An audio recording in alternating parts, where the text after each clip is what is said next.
Hi friends, welcome back to my channel. ಇವತ್ತಿನ ವಿಡಿಯೋದಲ್ಲಿ special ಆದರೆ ಸಿಂಪಲ್ ಆದಂಥ ಒಂದು ರೆಸಿಪಿಯನ್ನು ಮಾಡೋಣ. ಅದೇನೆಂದರೆ ರಾ ಮ್ಯಾಂಗೋ ಚಟ್ನಿ. ಬರೀ ಎರಡು ಮೇನ್ ಇಂಗ್ರೀಡಿಯೆಂಟ್ ಇದ್ದರೆ ಸಾಕು ಇದು ಮಾಡಲಿಕ್ಕೆ. ಮಾರ್ಚ್ ತಿಂಗಳು ಬಂದರೆ ಸಾಕು, ಊರ ಕಡೆ ಮಿಡಿ ಮಾವಿನಕಾಯಿ ಸಿಗಲಿಕ್ಕೆ ಸ್ಟಾರ್ಟ್ ಆಗ್ತದೆ. ಉಪ್ಪಿನಕಾಯಿ ಅಥವಾ ಸಾರು, ಚಟ್ನಿ ಈ ಥರ ವೆರೈಟಿಯ ರೆಸಿಪಿಗಳನ್ನು ಈ ಮಿಡಿ ಮಾವಿನಕಾಯಲ್ಲಿ ಮಾಡ್ಕೊಳ್ಬೋದು. ಮೊದಲಿಗೆ ನಾವು ಈ ಮಿಡಿಗಳನ್ನು ಚೆನ್ನಾಗಿ ತೊಳೆದು ಅದರ ಸೊನೆ ತೆಗೆದು ಹಾಫ್ ಕಟ್ ಮಾಡಿ ಒಳಗಿನ ಬೀಜವನ್ನು ತೆಗೆದು ಈ ಥರ ಪಾತ್ರೆಯಲ್ಲಿ ಹಾಕ್ಕೊಳ್ಬೇಕು.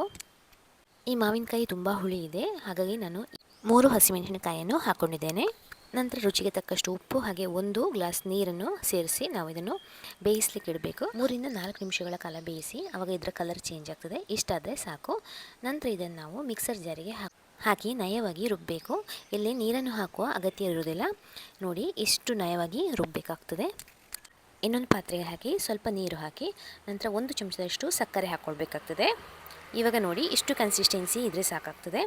ನಂತರ ಬೆಳ್ಳುಳ್ಳಿ ಒಗ್ಗರಣೆ ಕೊಟ್ಟರೆ ರುಚಿಯಾದ ಸ್ಪೈಸಿ ಮತ್ತು ಟ್ಯಾಂಗಿ ಚಟ್ನಿ ರೆಡಿ ಆಯಿತು. ಇದು ಅನ್ನದೊಟ್ಟಿಗೆ ಒಳ್ಳೆ ಕಾಂಬಿನೇಷನು.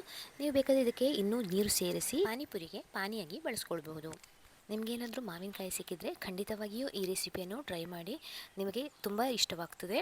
ರೆಸಿಪಿ ಇಷ್ಟವಾದಲ್ಲಿ ವಿಡಿಯೋಗೆ ಲೈಕ್ ಮಾಡಿ, ಕಮೆಂಟ್ ಮಾಡಿ, ನಿಮ್ಮ ಫ್ಯಾಮಿಲಿ ಮೆಂಬರ್ಸ್ ಹಾಗೆ ಫ್ರೆಂಡ್ಸ್ ಜೊತೆ ಶೇರ್ ಮಾಡಿ. ದಯವಿಟ್ಟು ಚಾನೆಲ್ಗೆ ಸಬ್ಸ್ಕ್ರೈಬ್ ಮಾಡಿ, ಸಪೋರ್ಟ್ ಮಾಡಿ. ಮುಂದಿನ ವಿಡಿಯೋದಲ್ಲಿ ಇನ್ನೊಂದು ಸರಳ ರೆಸಿಪಿಯೊಂದಿಗೆ ಸಿಗೋಣ. Thank you for watching. Bye.